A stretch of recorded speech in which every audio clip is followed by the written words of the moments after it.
Hello, and I hope it's gonna be a brief session. Um, Try to explain as I go if I remember. But yesterday when I listened to that, I was like, gosh, I was so slow. I was tired. I was very tired because Busch Gardens is a physical um, approach for me. I'm have back issues. But anyway, um, so yesterday we started a new skill, and that's basically to show where we are. And typically when you start ABA, you small steps. So we already accumulated a lot of steps, and right now I just want to show how I do it as we go along.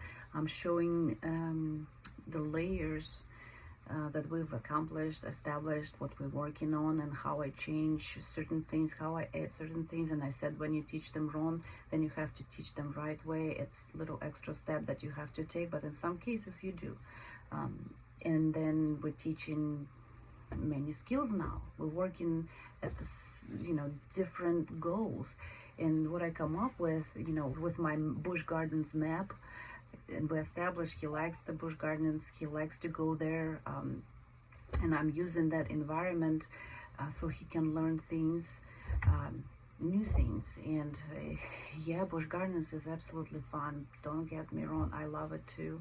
I love people that work there. I like Kevin Lemke, who is a CEO there. He's an amazing person, and he does a lot for children like mine.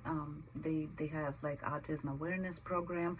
They have RAP, which is right accessibility program that sometimes very helpful. And yeah, you want to take your children to a real world. This is a real world, and it's also a happy world. Acknowledge that. So yeah, find a park like we have, and just try little by little, introduce them to real world. And yes, because I'm dealing with behaviors that are sensory based, steaming, staring, like exploration. But that does not mean that I have to, no more Busch Gardens. I just have to figure out how I'm gonna go about that, and I hope I will. So I want to thank all the people at Busch Gardens that acknowledge that, and thank you.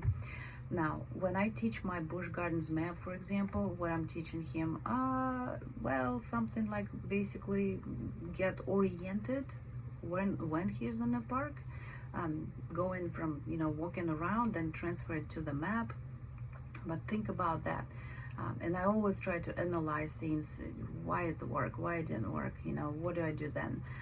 And so when I'm teaching him just Busch Gardens, this is what he likes. We're actually addressing here speech, and that would be pronunciation. And my methods, I'm tapping, because it's hard for him to say long words or consecutive words. This is what I'm working to, the sentences. I am going to roller coaster or whatnot. And so, but when it's a longer word, like I introduced him to a new ride yesterday, just because we wanted to get that new word in the scheme of things here. There was a Lee catapult. I let him ride it. I focus his attention, how it's written, verbal prompt. I repeat myself over and over. And then when we came home, he couldn't say it. Just watch that session I just posted. He couldn't say it. And then we have to go Lee catapult twice, because these kids, they learn through repetition. They need that. They don't just memory, repetition over and over again, and sometimes you require more of that repetition. But I'm gonna do this session today, and I want to let you know why before we go to Busch Gardens, so I can see if he's got anything down from yesterday, if he captured that Lee catapult word. And then if not, then I'll help him again, prompt him, help him, and see how soon he's gonna get that one down. So when I'm teaching him new things, it's not all just new, because you would see behaviors. This is why you want take something they already know and put something new. And about that white horse or the Kindle carousel that we have, it's been white horse for a very long time. Now I'm changing the name, so he needs to call that the way it's actually on the map and whatever it is. So, and that's another transition for him, but I'm fading out that white horse, naming it the way it's actually called, Kindle Carousel. So we work in, even though it's Busch Gardens, but we work in, look at what we work in. This is what I just could come up with for this quick presentation here. We're talking speech and pronunciation, right? We learning sequence, and that is also a memory training. We're working on fine motor. He has fine motor dyspraxia, and that what engages him into writing lines in circle.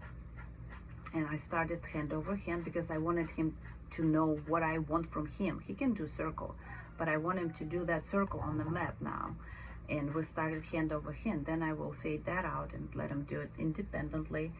And we also were establishing what exactly I want him to do now, because that's a new skill to him. Then we address an environment, and environment, that's my environment now. It's actually geographical, and he learns his way around at the park, right? I'm teaching him geography, I'm teaching him surrounding, I'm teaching him locations in real world, and then we take it to the map. That's a skill.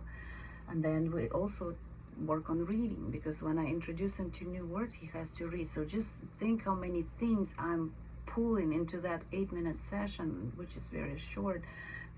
But it's, sometimes they cannot even see that much because it's all new information, and even typical person brain will shut down 20 minutes after. So you just have to always keep it in the mind how much new things you can teach them, because then you're going to lose them. And if you lose them, you're probably going to have behaviors, and then you have behaviors, you have to address that, right? So then what we accomplish with just ABA itself, it's routine, it's repetition, it's compliance, yeah, and reward, because he's gonna go to Busch Gardens today too. Yeah, it's a reward. It's just not as difficult. I mean, I'm sorry, it's not as easy, because I cannot give him that immediately when he says something right. But I already trained him good enough that he knows if I say we go to the park, we're going. So he's waiting for that. And then why I'm gonna do, he's still sleeping, and why am I gonna do this session today before we go to park is because every time I want to see, it's like in school, you go, you write your essay, you give it to the teacher, and teacher grades that, you wait for that, and then the teacher already knows where you stand. So this is what I do too. We did run that maybe similar session to what I did yesterday with him, but I want to grasp and learn what he got from yesterday. So when I get him respond, I already know how many more times we need to go to that catapult word, and then what I need to do to do my repetition with him, so he grabs that catapult, whatever. And then we go to a park, and I will take him there just for that session. No matter how long the line will be, but we're gonna go because we're learning that new word, and we associate that new word with the ride. And this is why I want to focus, and I'm gonna refresh it, and every time until he gets that down. With because he's got so many hours of ABA, he already learns a lot faster. But yesterday you could see he wasn't able to say it unless, and then you start with, you teaching them the right way. You don't give them any other option. You teach them the right way, and they don't know where they're going. That's why you're gonna help. You're gonna help every step of the way to get them there. So they learn faster too, because if they don't learn something, then they get behaviors, and you want to reduce that too. You don't want that like being all over the place. So this is why I'm gonna do another session. This is basically analytical session for me to know what he grasped from yesterday. I'm not going to repeat myself every time, but I'm just explaining in between what I'm doing and why am I doing that.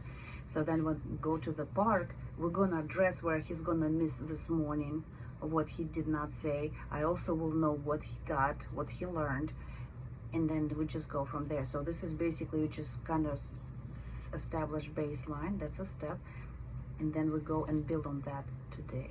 So that's how I work and how I explain. And there's some methods like the tapping thing, rhythm. Think about that, because it's a long word, it's a hard word, and you want to break that.